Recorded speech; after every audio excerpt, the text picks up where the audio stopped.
Pada kesempatan kali ini, saya merasa terhormat karena didampingi oleh para menteri Kabinet Merah Putih. Yang pertama, Menteri Keuangan Ibu Sri Mulyani Indrawati. Terima kasih Ibu Menkeu. Menteri Perhubungan Bapak Dudi Purwagandi. Menteri Pekerjaan Umum Bapak Dodi Hanggodo. Menteri BUMN Bapak Erick Thohir, Wakil Menteri Pariwisata Ibu Niluh Puspa, dan Bapak Sekretaris Kabinet Bapak Teddy Indra Wijaya. Di sini juga hadir Bapak Faik Fahmi, Dirut Angkasa Pura Injourney, Bapak Dwi Ananda, GM Bandara Suta, dan Bapak Wamil Dansani, Dirut Garuda Indonesia.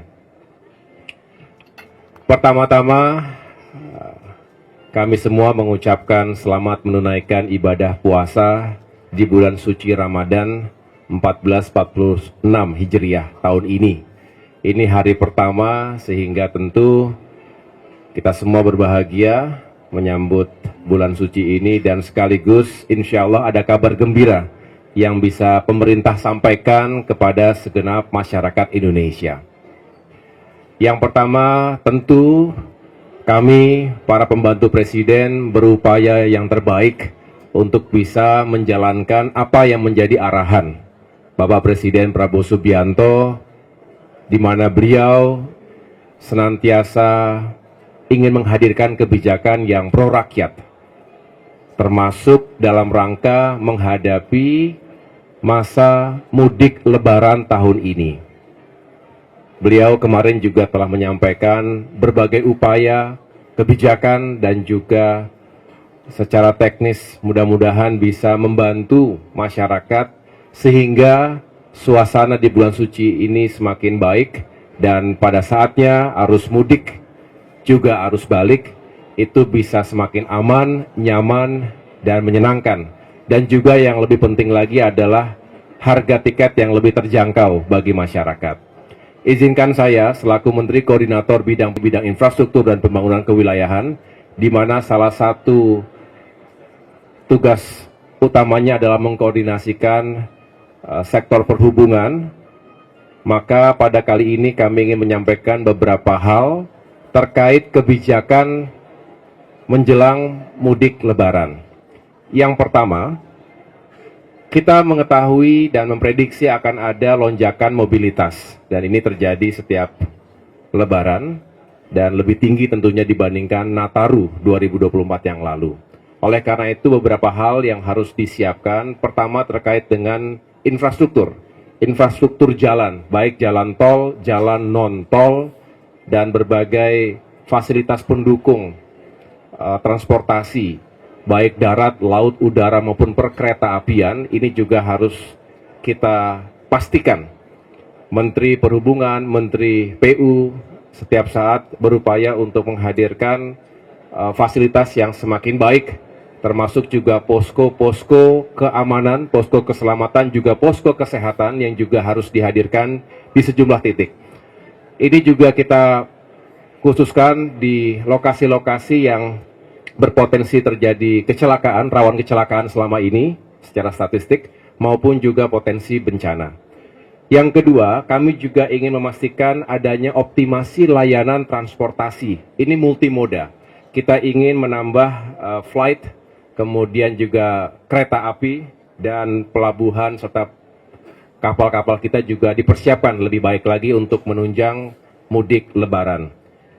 Posko terpadu lintas KL tadi juga saya sudah sampaikan, ini diharapkan juga bisa memonitor segala sesuatu yang terjadi di lapangan sehingga cepat untuk bisa mengambil keputusan dengan menggunakan sistem berbasis data termasuk AI. Kita berharap juga di sana sini dilakukan manajemen bahkan rekayasa lalu lintas jika diperlukan, dan mendeteksi jika ada kepadatan yang terlalu berlebihan sehingga bisa diurai dengan mekanisme yang dijalankan oleh Kementerian Perhubungan maupun Korlantas Polri.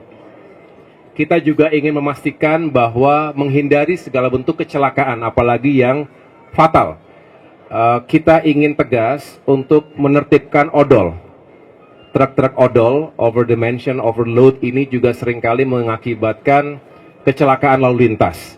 Ini tidak bisa dibiarkan. Kita ingin memastikan bahwa bukan hanya pengemudi, tapi juga para owner bertanggung jawab.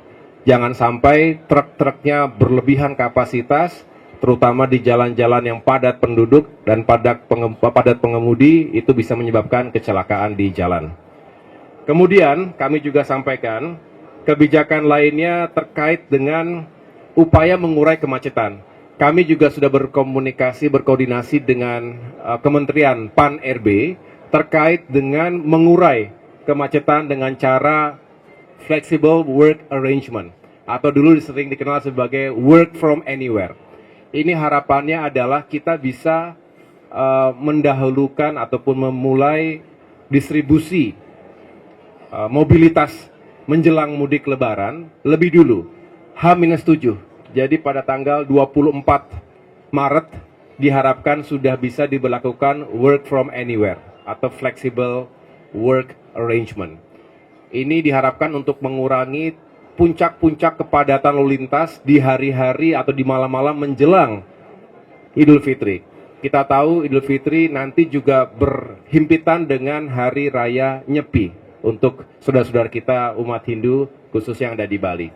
Nah, ini kita harus atur benar supaya tidak terjadi penumpukan yang terlalu parah. Oleh karena itu harapannya dengan juga disesuaikan dengan sekolah, ya, libur-libur sekolah ini juga mudah-mudahan bisa menjadi solusi untuk mengurai kemacetan yang berlebihan. Kami juga ingin memastikan bahwa ada insentif, ya, penurunan harga tiket. Nah, kali ini kami ingin menyampaikan kepada masyarakat bahwa dengan berbagai upaya yang dilakukan oleh Kementerian Perhubungan, Kementerian BUMN khususnya, termasuk juga semua yang terkait atau sebagai stakeholders di bidang industri penerbangan, kita berhasil secara umum menurunkan biaya atau ongkos ke bandar udaraan, lalu mengurangi harga aftur di 37 bandara. Kemudian fuel surcharge itu juga bisa dikurangi sehingga itu sendiri agregatnya bisa seperti penurunan harga tiket di masa Nataru. Tapi yang lebih membahagiakan, terima kasih kepada Ibu Menteri Keuangan, kali ini ada insentif tambahan dari pemerintah berupa PPN. Sebagian ditanggung pemerintah sebesar 6%. Ini yang akhirnya secara agregat mudah-mudahan pemerintah bisa menurunkan harga tiket pesawat ekonomi domestik secara keseluruhan selama kurang lebih 2 minggu itu di angka 13 hingga 14% harga penurunan tiketnya. Ini mudah-mudahan juga membantu masyarakat yang sudah mempersiapkan diri akan pulang kampung, bertemu dengan keluarga, merayakan Idul Fitri di kampung halaman masing-masing. Itu yang menurut saya bisa saya sampaikan. Sekaligus saya juga menjelaskan dari Kementerian PU sudah berkoordinasi untuk pengguna jalan darat ada diskon 20% untuk tol di sejumlah atau di berbagai ruas jalan tol yang ada di Indonesia. Ini juga sebuah upaya untuk bisa mengurangi biaya perjalanan darat masyarakat kita. Selebihnya, Kementerian Perhubungan juga berupaya bersama dengan Kementerian BUMN untuk mengadakan mudik gratis 100.000 orang, baik itu bis, kereta api maupun kapal laut. Ini juga mudah-mudahan bisa sedikit membantu. Sekali lagi, Bapak Ibu sekalian, media, teman-teman media, mohon disampaikan kepada masyarakat luas, ini adalah upaya pemerintah, tentu arahan dan direktif khusus dari Bapak Presiden Prabowo Subianto yang sekali lagi ingin membuat perjalanan masyarakat di bulan suci Ramadan khususnya Lebaran ini semakin aman, nyaman, terjangkau, dan menyenangkan.